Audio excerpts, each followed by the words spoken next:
부처님 오신 날의 의미, 법륜. 부처님 오신 날은 음력 4월 8일입니다.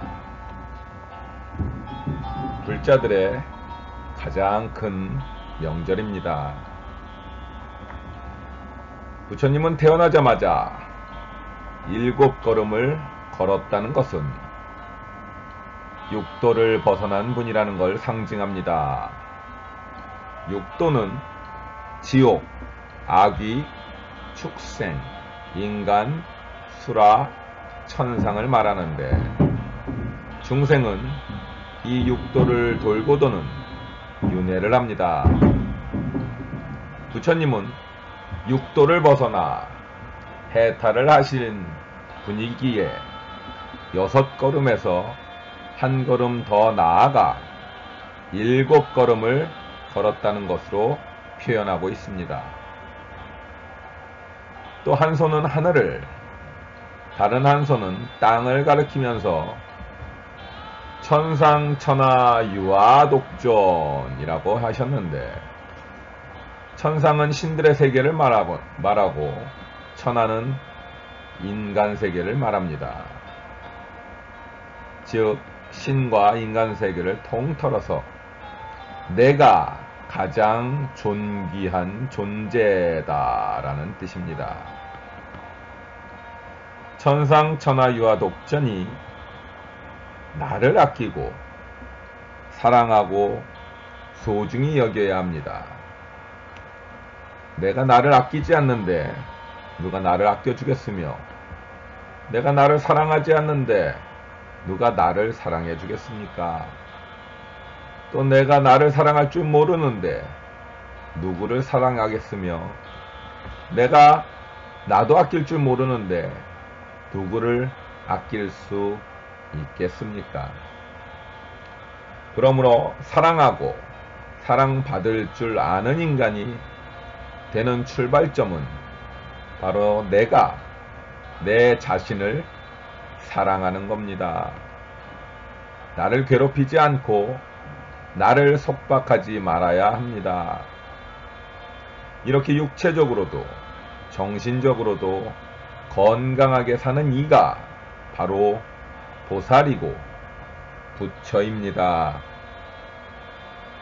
내 자신이 저 하늘의 신보다 더 귀하고 세상 어떤 재물과 권력과 명예보다도 더 소중한 존재라는 걸 가르쳐 주시려고 부처님이 이 세상에 오신 것입니다. 하지만 부처님은 단순히 존귀한 존재로 끝나는 게 아니라 이 세상 모든 고통받는 중생을 구제하러 오셨습니다. 그래서 삼계 계고 아당 안지라 하셨습니다. 삼계는 우리가 사는 사바세계를 말합니다. 삼계가 다 고통 속에 빠져 있으니 내 일을 마땅히 구제하리라 라고 선언하신 겁니다. 위로는 깨달음을 얻어 성불하고, 아래로는 일체 중생을 구제하러 이 세상에 오셨다는 것을 표현하는 말입니다. 이것은 대승불교에서 상구보리 하화 중생이라고 합니다.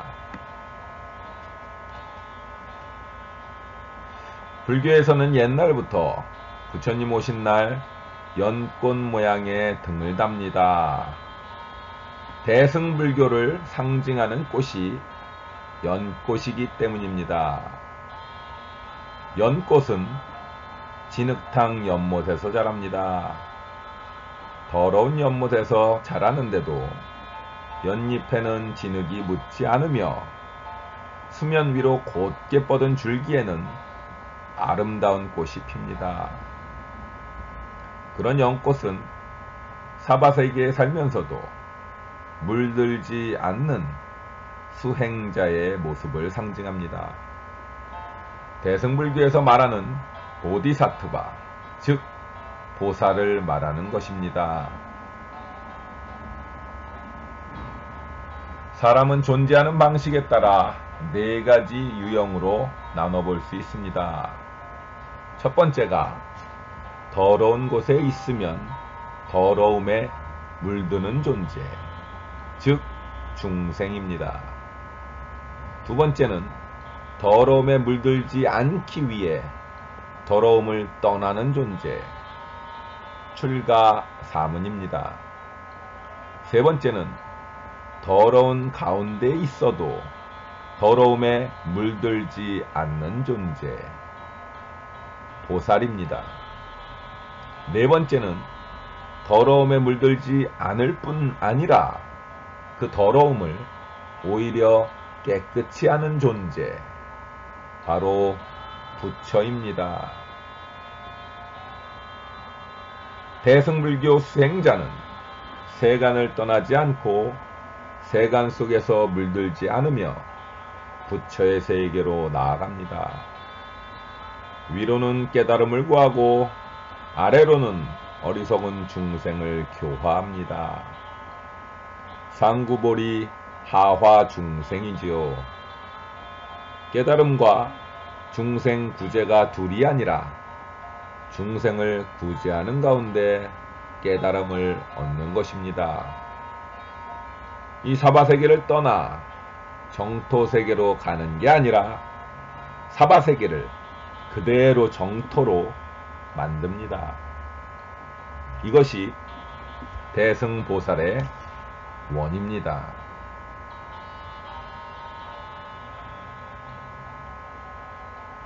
우리는 세상을 살아가면서 늘 크고 작은 고통을 겪습니다.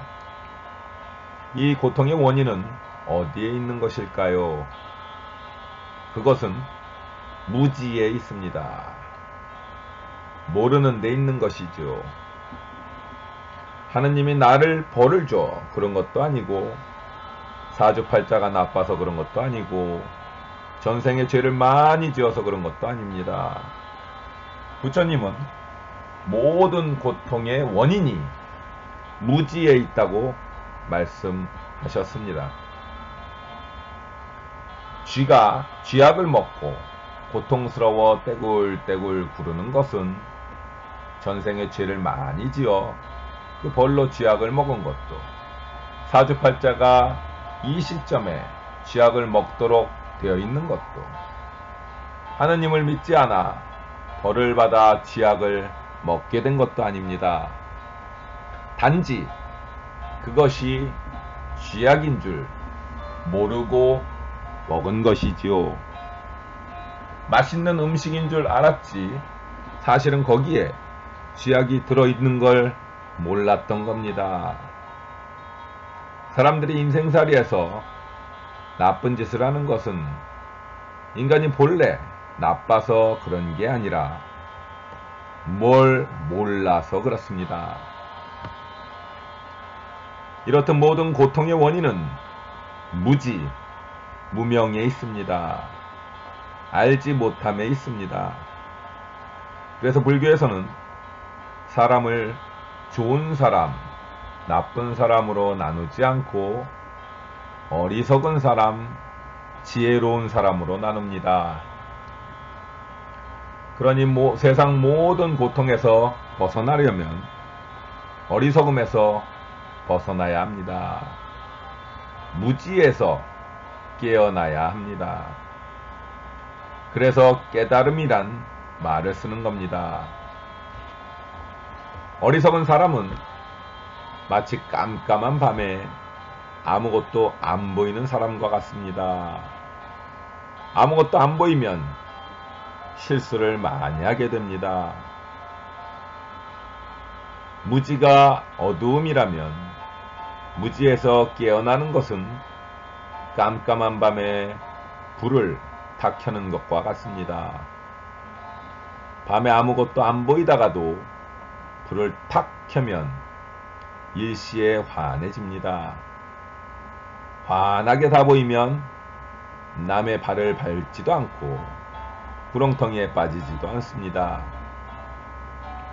이렇듯 어둠은 무지를 말하고 그 어둠을 밝히는 등불은 지혜를 말합니다. 그래서 어둠을 밝힌다는 말은 깨달음을 얻는다, 어리석음을 깨친다, 무지에서 벗어난다 라는 뜻입니다. 깜깜한 밤에 불을 켜야 합니다. 그래서 부처님 오신 날에 등불을 켜는 것입니다.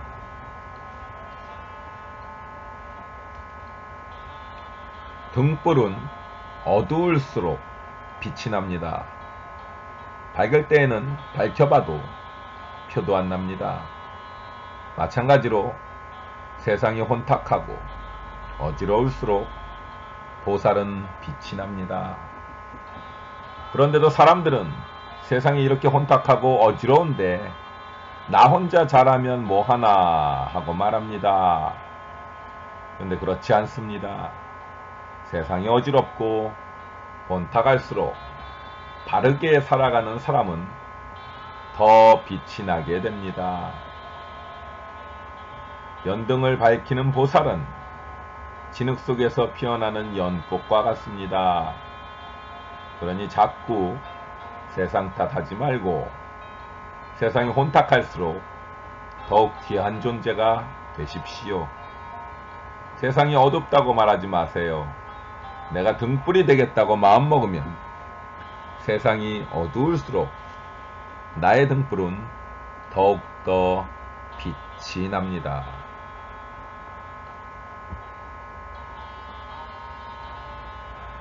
나는 지금 행복한가? 이에 대해서 우리들은 자기 점검을 해볼 필요가 있습니다. 나이가 든다고, 시간이 흐른다고, 장소를 옮긴다고 저절로 행복해지는 것은 아니지요. 시간과 장소를 떠나서 내가 어떤 마음을 갖느냐에 따라 행복의 여부가 달려 있습니다.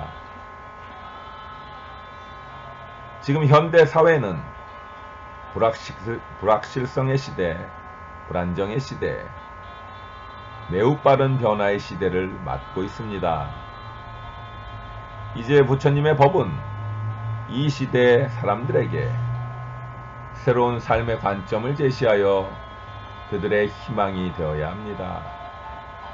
기존의 질서가 무너지고 새로운 질서가 아직 정립되지 않은 혼란의 와중에 한 줄기 빛이 될 수 있는 기회를 우리들이 만들어 나가야 합니다. 소위 물질과 문명의 풍요 속에서도 행복을 느낄 수 없었던 고타마 시타르타의 삶에 대한 근원적인 문제의식, 그리고 그것을 해결하기 위한 끊임없는 참고로 결국 답을 찾은 붓다의 가르침은 오늘날 유럽이나 미국에서 문명의 발달에도 불구하고 삶에 대한 고뇌를 하는 사람들에게 새로운 희망이 될 수 있습니다.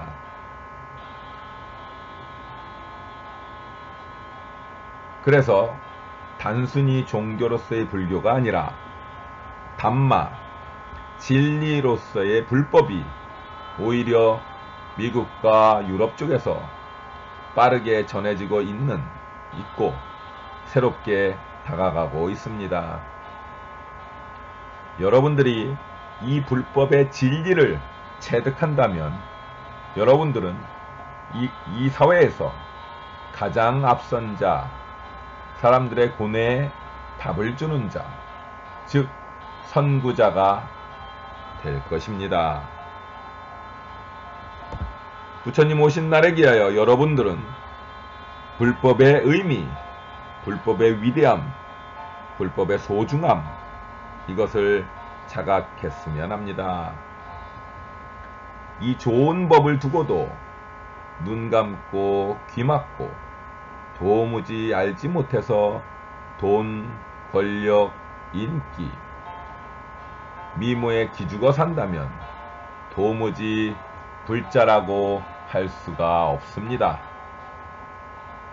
여러분 스스로가 눈이 번쩍 뜨이고 귀가 열리고 말문이 트고 허리가 펴져야 하는 것입니다. 그것이 부처님 오신 날이 우리에게 주는 의미입니다. 라차차 화이팅! 신바람 이박사였습니다.